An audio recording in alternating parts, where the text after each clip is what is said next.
Keishai Productions, en partenariat avec la boutique Mansaya, 49 rue Léon Fro, Paris 11e, vous présente Mix Up. Bonjour à tous et ravi de vous retrouver sur ce nouveau numéro. Aujourd'hui, nous recevons un chanteur, danseur et entrepreneur congolais qui fait ses débuts à la Wenge Musica Maison Mère de Werason. Il fait partie de cette jeune génération de chanteurs qui prend la relève des plus grands tels que Papa Wemba, Kofi, Franco et bien d'autres. Après plus de 17 ans à la Wenge Musica Maison Mère, il décide de prendre son envol et d'embrasser une carrière solo. Bijou Kambi, solo à déception, Angèle Kambi, Baboya Yonzoke Soua Kaboye, Moutambwe Fouidier, Dominique Fontier, la belle bibiche Amunga. Il est surnommé le prince de la nouvelle rumba congolaise et va nous présenter son premier album solo intitulé Retirada Carrière d'honneur. Notre invité de la semaine est Héritier Watanabe.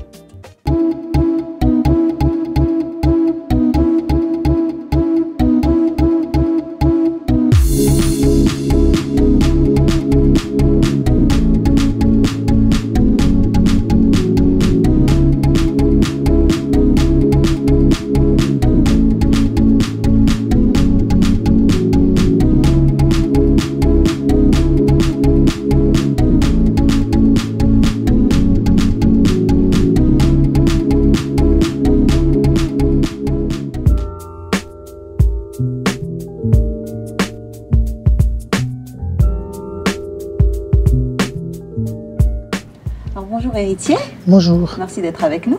C'est un plaisir aussi pour moi. Merci beaucoup. Alors, tu as 34 ans, donc tu vis entre Kinshasa et Paris. Tu es chanteur de musique congolaise. Tu as commencé à chanter dans les chorales d'église très jeune. Et pourtant, à l'âge de 10 ans, tu rêvais de devenir footballeur. D'ailleurs, tu jouais au poste de milieu offensif. Jusqu'aujourd'hui même. Jusqu'aujourd'hui, tu continues quand même? Je fais des matchs foot loisirs. Oui, en loisirs, effectivement. Mais toi, tu rêvais vraiment d'une carrière professionnelle. Je n'ai pas eu la chance. Ma famille ne m'a pas permis. Et après, voilà. Et pourquoi? À quel niveau? Chez nous, il fallait d'abord étudier. Il fallait avoir ton bac, comme vous dites ici, dans le diplôme chez nous. Et maintenant, quand tu t'es mis dans un sport ou dans la musique, les parents, pour eux, ils voient que tu bafoues leurs rêves, tu détruis leurs rêves de te voir cadre dans une grande firme. Et c'est à partir de l'âge de 14 ans que je commençais à faire la chorale. La chorale, puis 15-16 ans, j'ai embrassé la musique. Voilà. Difficilement aussi, parce que la famille ne voulait pas toujours. J'ai eu la chance de rencontrer un vieux à moi, Werason. Et c'est lui qui a su convaincre ma famille. Donc, il a su convaincre ma maman. Et j'ai combiné maintenant les études et la musique. Finalement, toi, tu as un parcours assez atypique comparé aux autres, parce qu'au Congo, on se fait beaucoup repérer dans les orchestres. Donc toi, c'est pas comme ça que ça s'est passé pour toi. Donc tu t'es vraiment pas fait repérer dans les orchestres de quartier. Non, bon, je suis devenu musicien par rapport aux relations que les grands frères de mon quartier avaient. Les uns avec JB, les autres avec Werason. Bon, ça m'a facilité la chose. Tu as eu beaucoup de chance finalement. C'est vraiment, là tu as été béni. On peut le dire comme ça. Donc tu as fait partie de la Wenge Musica Maison Mère de Werason durant plus de 17 ans quand même. 16 ans et demi. 16 ans et demi. Alors c'est quand même, c'est assez difficile et assez rare justement à Kinshasa de pouvoir perdurer comme ça dans la musique. Parce qu'il y a quand même pas mal de musiciens, pas mal de chanteurs, beaucoup de talent. Donc vous n'êtes pas seul à avoir autant de talent. Et pour beaucoup d'artistes, ça va et ça vient. Sauf que toi, tu es resté. Qu'est-ce qui a fait la différence? À 15 ans et demi déjà, quand tu rencontres quelqu'un, tu grandis, tu habitais chez lui, tu grandis entre ses mains, tu grandis chez lui. Il y a quelque chose qui naît. Voilà, une affection pas seulement de travail, mais une affection aussi morale. Voilà, on dirait même spirituelle, dont les relations humaines sont très développées. Donc Werason, c'était comme mon père. Werason me représentait beaucoup pour moi. Donc il est l'artisan même de mon développement musical. Donc je lui dois beaucoup, pas seulement musicalement, mais même fraternellement aussi. Comment ça se passait quand vous habitiez ensemble? Parce que je suppose que voilà, vous habitiez dans la même maison, vous êtes formé en tant que musicien. Comment ça se passe? Oui, tu te réveilles le matin, tu vas à la piscine avec lui, tu cries, tu forces à chanter lorsque tu n'es pas en forme. Et il joue à la guitare, tu chantes, vous créez des choses ensemble. Donc ça fait naître quelque chose de voilà, d'inexplicable même. Oui. Donc après tu vas à l'école, à ton retour, voilà, c'était comme une famille. C'était pas une vie artistique, c'était plus familial. Pas des horaires de répétition, des jours. Non, moi je répétais avec lui à tout moment. On chantait même à 3 heures. Ah oui? Deux fois il dormait, il s'est réveillé, il envoie quelqu'un me réveiller pour venir chanter. Donc en sortant du lit, il part chanter à 4 heures. Donc voilà. Alors en général, faire de la musique à Kinshasa est plutôt mal vu. Donc notamment pour les personnes venant des quartiers résidentiels, donc le fait par exemple de chanter dans des orchestres de quartier et non pas dans des églises, dans des chorales d'églises, etc. est très mal vu parce que c'est une porte ouverte vers la délinquance. Toi de ton côté, on sait que ta maman d'ailleurs n'était pas vraiment d'accord pour que tu empruntes ce chemin-là sans avoir eu ton bac commerce informatique que finalement tu as pu avoir, que tu as pu obtenir. Difficilement. Alors, difficilement, mais tu l'as eu, c'est l'essentiel. Oh. Alors, qu'en était-il de ton côté? À Kinshasa, un artiste, c'est un voyou. Un artiste, c'est un délinquant. Un artiste est très mal vu. Mais c'est par rapport au passé hein, des artistes et de nos vieux qui ont taillé le chemin. Et aujourd'hui, il y a un changement. Aujourd'hui, un artiste, avant, un artiste, c'était quelqu'un qui sort des nulle part, du néant. Il n'a pas un niveau intellectuel. Voilà, c'est comme... il se penche dans la musique parce que c'était le chemin le plus facile à emprunter. La musique, le foot, etc. Mais aujourd'hui, les choses ont changé. Un artiste doit venir, par exemple, dans un plateau comme le vôtre, venir défendre sa musique. En français aussi, ou peut-être en anglais. Mais si tu n'as pas étudié, l'image de l'artiste d'aujourd'hui, c'est quelqu'un qui a la tête, quelqu'un qui raisonne. Seul son talent peut défendre. Voilà. Et c'est vrai qu'il y a quand même cette différence-là entre les musiques classiques, finalement, au Congo, les musiques classiques, et le ndambolo, qui est vraiment considéré comme une musique finalement plutôt de rue. Oui, c'est une musique de rue. C'est même pas considéré, c'est une musique de rue. Comme moi qui est devant vous, j'ai pas étudié la musique.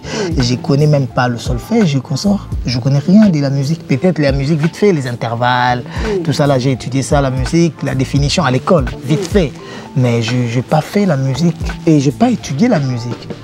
On avait une leçon de musique vite fait, voilà, les définitions, les notes, les clés, tout ça. Mais défendre ça, tu as du talent. Je ne sais pas les défendre. Je sais pas les défendre. Même ce que moi-même je chante. L'écrire, je ne sais pas l'écrire. Même si on me l'écrivait, les lire, je ne sais pas les lire. Donc nous, on le fait comme ça. Voilà. C'est dans l'esprit, c'est dans l'âme, on compose, voilà. Oui. Alors, en avril 2015, donc, tu as décidé justement d'embrasser une carrière solo. Donc, tu as quitté le Roi de la Forêt. Tu as déposé une lettre de démission, donc en bonne et due forme, au secrétaire d'ailleurs général, je pense, de la Mondiale Musicale Maison Ibrahim Kamoni Production. Voilà. Et pourtant, cette démission t'a été refusée. Alors, comment ça s'est passé? On est curieux de savoir comment ça s'est passé. Ouais, moi, je croyais pas que ça serait refusé parce que les gens... Quand je voyais les critiques des gens, c'était un fils à papa, c'était le plus chouchouté, c'était celui qui créait du désordre, c'était un voyou, c'était un... Voilà, pas quelqu'un de trop bien.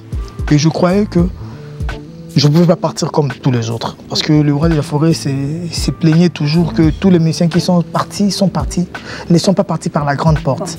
Et moi, je voulais bien faire. Je suis venu, j'ai déposé ma lettre de démission. Je croyais que ça allait être accepté. Or, c'est le contraire qui s'est fait. Ma lettre de démission a été refusée. Donc, le Roi de la Forêt m'a exprimé sa volonté de vouloir continuer encore avec moi et qu'il avait encore beaucoup à faire avec moi, sur moi et avec moi. Donc, mais j'avais déjà ma décision. J'avais déjà ma vision, une nouvelle vision pour ma vie.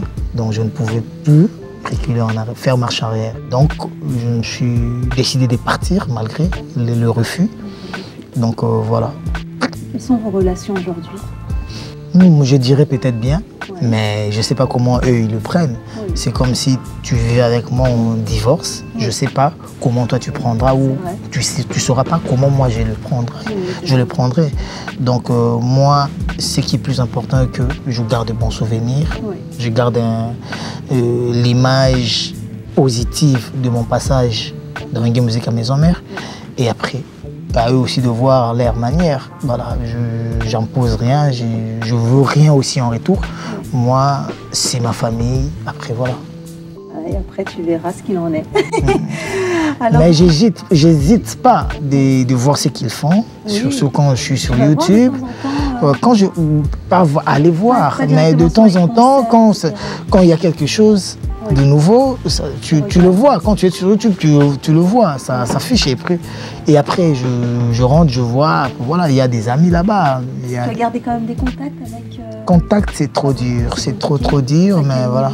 Parce que moi, garder des contacts, ou si j'en ai gardé, chez moi, ça représente pas grand-chose, parce que personne ne vient me dire que pourquoi tu parles avec un tel, ou pourquoi tu as gardé des relations avec un tel. Mais eux, maintenant, les artistes qui sont là-bas, si je dis que, par exemple, j'ai gardé contact avec un tel, ça lui crée des problèmes avec son patron, parce qu'il dépend de quelqu'un. Mais moi, je ne dépends pas de quelqu'un. Donc voilà, je préfère s'il y en a, que je le garde. Mais j'ai plein d'amis là-bas.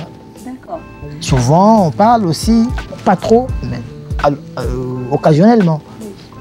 Mais je préférerais taire les noms. Oui, tu as raison d'ailleurs, pour ne pas créer de conflit. On est à notre premier album, donc Retirade à Carrière d'honneur, qui est sorti le 10 novembre justement, dernier. Il est sorti récemment, voilà. Donc tu as beaucoup travaillé dessus, tu nous as fait un mix de plusieurs genres musicaux. Donc c'est vrai qu'on a retrouvé de la rumba qui était mêlée à de la variété française, un peu de kuduro, il y avait de l'électro, de la pop, enfin, c'est vraiment de la R&B aussi. Donc il y a toutes ces sonorités-là qui se mélangent, qui s'entremêlent. Donc, et d'ailleurs, tu présentes ton album comme étant un produit congolais pour les Africains. Est-ce que tu peux nous en parler? Je me suis forcé à faire ces mélanges-là parce qu'on dit toujours que le mélange font des bons enfants. Je voyais mal laisser la rumba telle qu'elle est. Parce que les gens me diront, mais qu'est-ce que toi tu as ramené de nouveau? Parce que ça sera déjà du Koffi Olomide, ça sera du Luambo Makedi, ça sera du Franco, ça sera du Taboulé, ça sera du déjà vu. Donc voilà pourquoi je me suis forcé à mélanger la rumba avec un beat, par exemple house, la rumba avec un beat, par exemple R&B, juste pour chercher un peu, bon, pas la perfection, mais quelque chose de nouveau, quelque chose du waouh. Voilà. Le prince de la nouvelle rumba congolaise. Voilà. Et ça dérange aussi d'autres artistes. Ça dérange. Mais moi, ça ne me dérange pas. Pourquoi? Parce que quand tu dis le prince de la nouvelle rumba congolaise, ça ne devait pas déranger. Parce que ce n'est pas le prince de la rumba congolaise. Voilà. La rumba, il y a beaucoup de princes, il y a de gens qui ont fait que la rumba soit rumba. Donc une date importante à retenir, c'est celle du 15 juillet 2017. Tu vas jouer à l'Olympia de Paris. Bruno Cocatrice. Alors qu'est-ce que tu as à nous dire pour le mot de la fin? À l'Olympia, je démontrerai toutes mes capacités. Voilà. L'Olympia, ça sera plus que l'album. L'Olympia, voilà, mon Olympia, ça sera vraiment du spectacle. Les gens qui prendront part comprendront pourquoi je me suis lancé. Parce que je pense que quand je vois les scènes des Chris Brown, des Escher, je vois les artistes de Matt Pokora, le Maître Gims faire leur concert, je me dis pourquoi pas faire comme eux, ou même faire plus qu'eux. Bon, on ne cherche pas seulement à faire plus que les autres, parce que c'est, voilà, on cherche à faire comme les autres et mieux faire. Donc voilà. En tout cas, ce fut un plaisir de te recevoir. On te souhaite vraiment plein de bonnes choses. Moi également, et j'ai dit merci à vous, merci à Vox Africa. Merci. Et que vive Vox Africa. Merci. Thank you so much. Alors, héritier. Un petit rituel s'impose en seconde partie d'émission. Tu seras face au miroir et donc face à toi-même. Ton alter ego est celui qui te connaît le mieux, le plus. Il va charger de te poser quelques questions. Tu as face à toi Ciara Diorella, ou plutôt devrais-je dire Mariam. Tu vois de qui je parle? Ciara Diorella, c'est ma fille, Héritiana. Des questions Mariam, c'est sa maman. Voilà. Ou alors des comptes à régler. Sérieux? Alors tu as 3 enfants, 2 garçons et une fille. On sent que tu es très attachée à Héritiana. Quel genre de papa es-tu?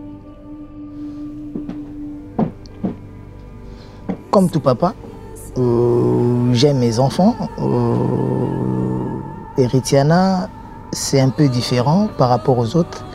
Par rapport au temps que je pris Héritiana, j'ai eu Héritiana, j'étais trop... J'avais pas encore trop bien grandi, j'étais encore gamin dans ma tête. Et voilà, elle est venue sans le vouloir, voilà, mais elle représente beaucoup pour moi. Donc c'était une dure période, je passais des durs moments et elle est venue peut-être me soulager par rapport aux difficultés que je passais en ces moments-là. Je me vois en elle. Elle représente tout pour moi. C'est ma vie, c'est mon héritière. Donc voilà.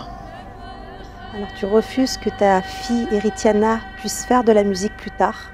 Pourquoi? Je ne voudrais pas que mes enfants soient musiciens, surtout Héritiana, parce que dans la musique, ce n'est pas seulement les talents qui suffisent pour que tu sois, pour que tu aies les succès. D'abord, c'est un milieu très difficile pour s'en sortir, où on utilise aussi les gens. Voilà, et je ne voudrais pas que ma fille soit utilisée, et surtout qu'elle ne soit pas bien utilisée. Donc voilà. Et les chanteuses et les danseuses, pour moi, elles souffrent plus même que les hommes, que le garçon, que le chanteur et danseur. Parce que tu ne sais pas comment on va t'exploiter. Bon, il y a ceux-là qui utilisent les filles, donc qui abusent d'elles aussi. Donc quand je sais tout ça, je comprends tout ça, je vois maintenant mal que ma fille puisse passer par là. Alors ta maman est née le même jour que toi. Qu'est-ce qu'elle représente pour toi et quelle a été votre relation? Ma maman... J'avais déjà dit que Héritiana c'est ma vie. Donc ma maman, dire aussi que c'est ma vie, ce sera pas... Ma maman est plus que même Héritiana. J'aime ma fille, mais la valeur qu'a ma maman, c'est... Je ne sais pas comment le dire. J'ai grandi sans père. J'ai grandi qu'avec ma maman. Elle était mon papa, elle était ma maman. Donc c'est elle qui m'a instruit, c'est elle qui m'a éduqué. C'est elle qui a tout fait pour que je sois comme ça. Donc toute la gloire lui revient. Donc,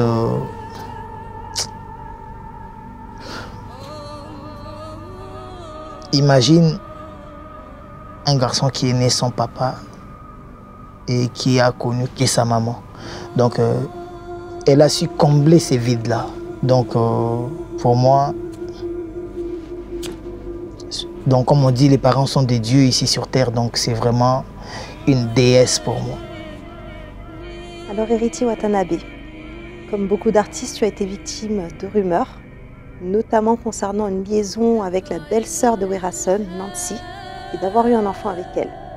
Qu'en était-il et comment l'as-tu vécu?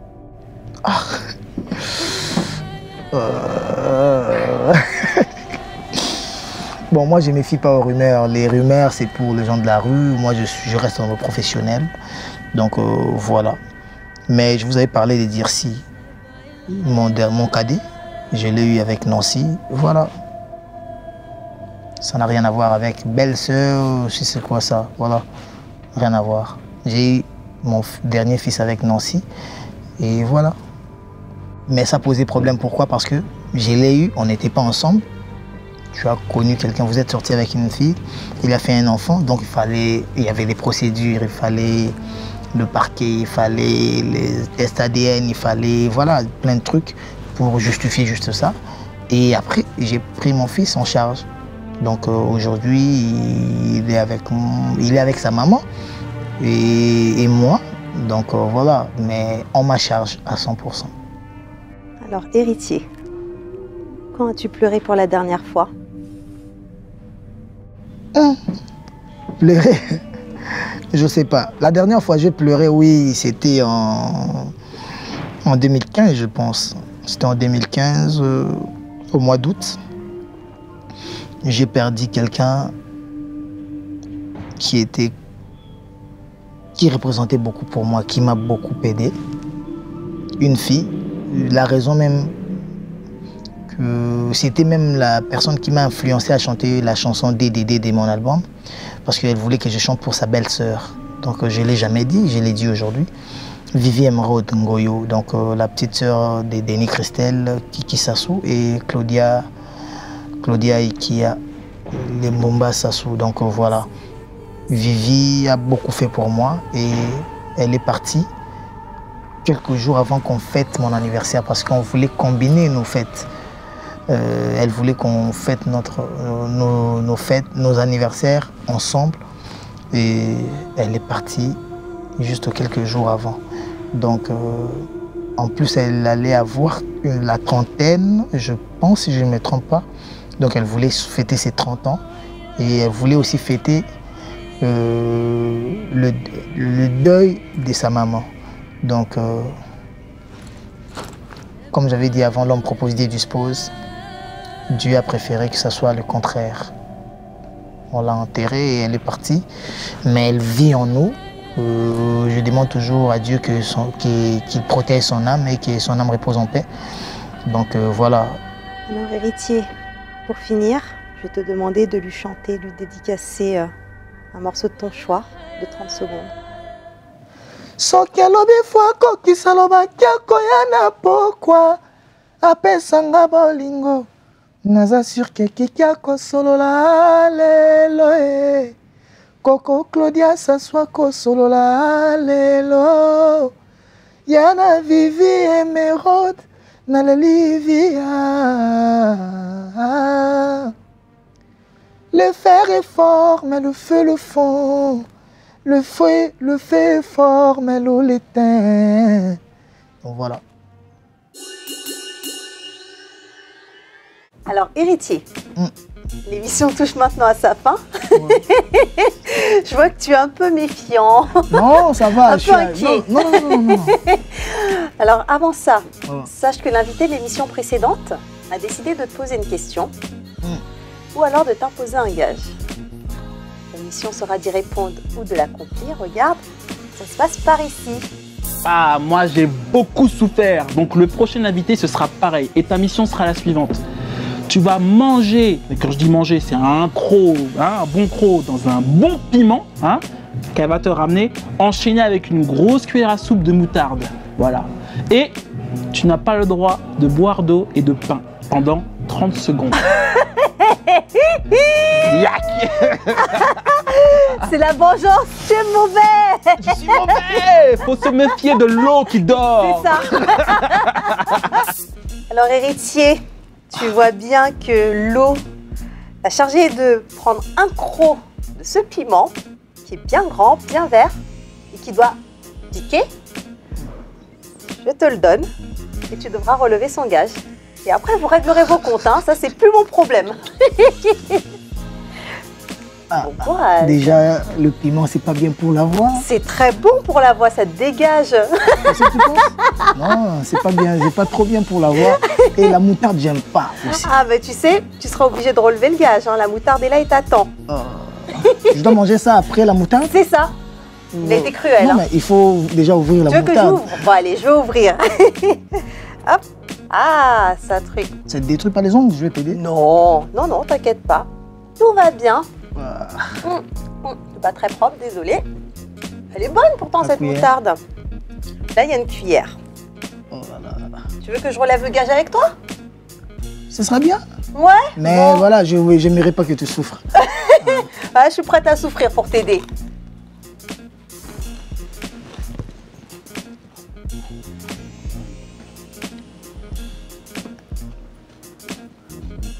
Franchement, bravo. Bravo. Je sais pas dans quel état il est, s'il a chaud.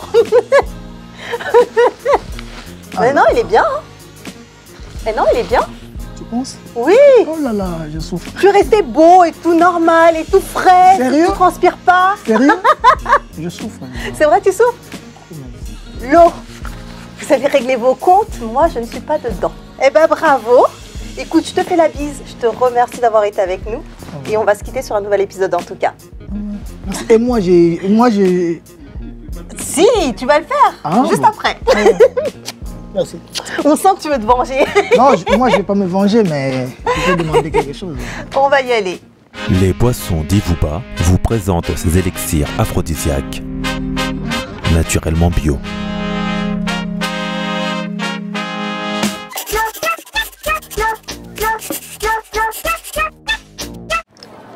Ah, la vie.